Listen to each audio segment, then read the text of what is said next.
Olá, sejam bem-vindos. Hoje falaremos sobre um tema muito importante no comércio exterior, os Incoterms.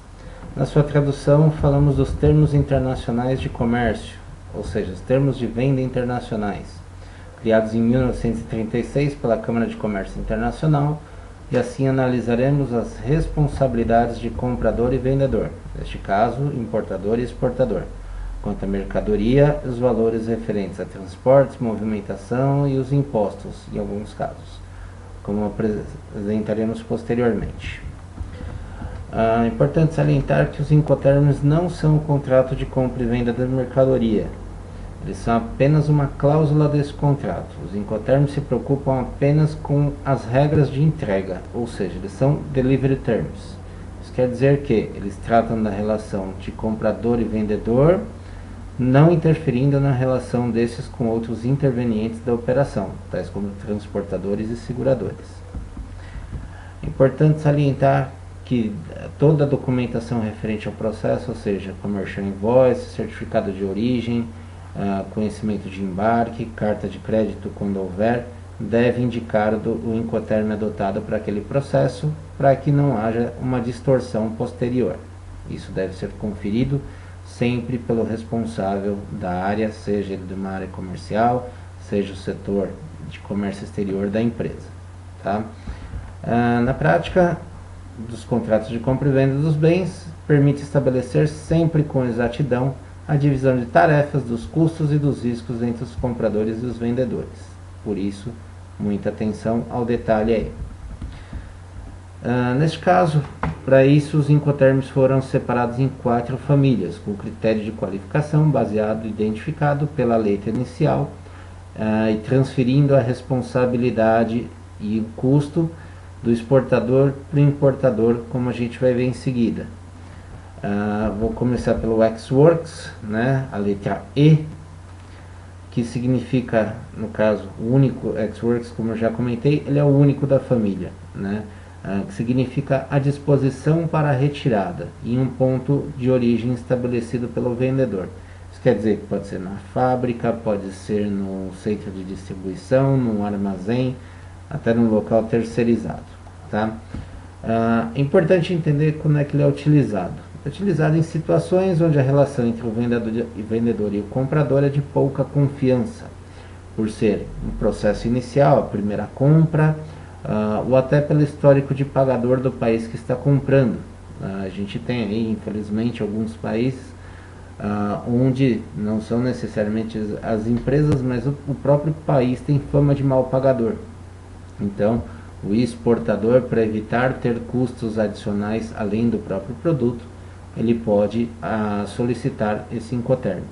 Mas, em contrapartida, é muito importante entender que ele vai sim facilitar a participação no processo. Ou seja, muito provavelmente ele tem um despachante aduaneiro, ele tem uma transportadora que ele conhece aqui, presta um bom serviço e normalmente com um custo interessante, e ele pode contratar essa empresa em nome também do seu importador. Ok? Vamos seguir. O próximo, a letra F, que vai indicar que o Incoterm indica que a mercadoria fica livre em determinado ponto.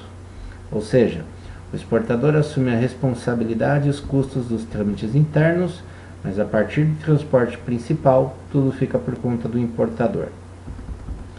Os de letra C indica que o pagamento do transporte é efetuado até, ou seja, vale lembrar que os outros itens do transporte podem ser inclusos na somatória, como o seguro, por exemplo. O exportador assume a responsabilidade sobre a mercadoria até o transporte principal e o custo do mesmo até a chegada no destino. Como, por exemplo, no destino você pode ter custos alfandegários, e isso não vai fazer parte dos custos indicados aí pela letra C, ok? Para isso existe a letra D, que quer dizer que entrega com pagamentos efetuados até um local previamente combinado, onde o exportador assume todas as responsabilidades e custos, podendo arcar até mesmo com os impostos. A gente vai chegar lá na explicação do Incoterm indicado, ok? Os Incoterms sofreram várias alterações desde 1936, uma das mais atuais aí, de 2010, apresentando aí algumas condições distintas, levando em conta o tipo de mercadoria, meio de transporte, obrigações, assim como a contratação de transporte seguro. Devem ser consideradas também as restrições e incentivos governamentais, ou seja, a logística de cada termo. Até porque, como eu já falei, cada país pode ter uma regulamentação diferenciada.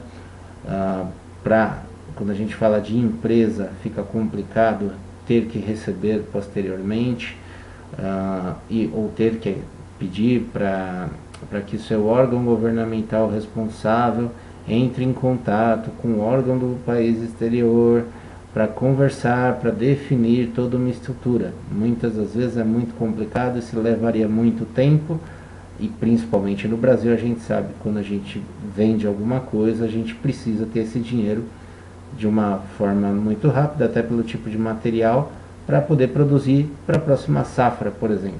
Ok? Então, entendendo cada um dos Incoterms, a primeira coisa que a gente tem que entender aqui é que os Incoterms estão separados em dois grupos. O primeiro deles, perdão, deixa eu voltar aqui, pronto. O primeiro deles, a gente tem na tabelinha aqui, dois grupos separados aí por polivalente e marítimo, né? O que quer dizer esse polivalente? Polivalente são os grupos, é o grupo aí que indica que ele é aplicável a qualquer modal de transporte. Isso quer dizer que seja marítimo, aéreo, ferroviário, dutoviário, pode ser aplicado. O Incoterm adotado vai servir aí para qualquer um deles, ok? O segundo grupo, né, marcado aí, indica aqueles que são apenas marítimos, né? Só voltando um pouquinho, do primeiro bloco a gente tem o Ex-Works, o FCA, o CPT, o CIP, o DAT, o DAP e o DDP. Eu já vou explicar cada um deles. No segundo bloco, apenas marítimo, o FAS, o FOB, o Custe Frete e o CIF. Lembrando, né, que quando a gente fala do transporte marítimo, a gente tem que considerar também as águas internas, né? Por exemplo, os serviços de cabotagem também podem ter um Incoterm adotado, ok? Então, explicando aí o primeiro deles, apresentando o primeiro Incoterm, que é justamente o Ex-Works, né, que eu já comentei um pouquinho, foi o que eu falei um pouquinho mais, mas eu vou agora aproveitar da figura aqui para me apresentar. Embaixo nós temos as letras R e C, que indicam a responsabilidade e o custo, e a setinha indicando aqui até onde vai o Incoterm, né, o Ex-Works. A única responsabilidade real aí do vendedor, né, do exportador, é de produzir e emitir os documentos de acordo com o solicitado, né? No caso, fatura, nota fiscal, tem que estar tudo certinho, tudo de acordo, para que o importador não tenha nenhum problema na hora de efetuar o embarque e os seus pagamentos, para que depois tudo seja muito bem executado, ok? O segundo, o FCA, a gente já entra na família dos Fs, né? A gente já entra com algumas responsabilidades, né? Fica disponível no transportador. Lembrando que o transportador, aqui eu estou usando uma figura do marítimo, mas pode ser o aéreo também, o rodoviário em algumas situações. Vai depender aí, obviamente, da aplicação, de onde isso acontece. Aqui no Brasil fica complicado da gente utilizar para grandes mercadorias além do marítimo e o aéreo, mais usado ainda é o marítimo, até pela questão de custo, mas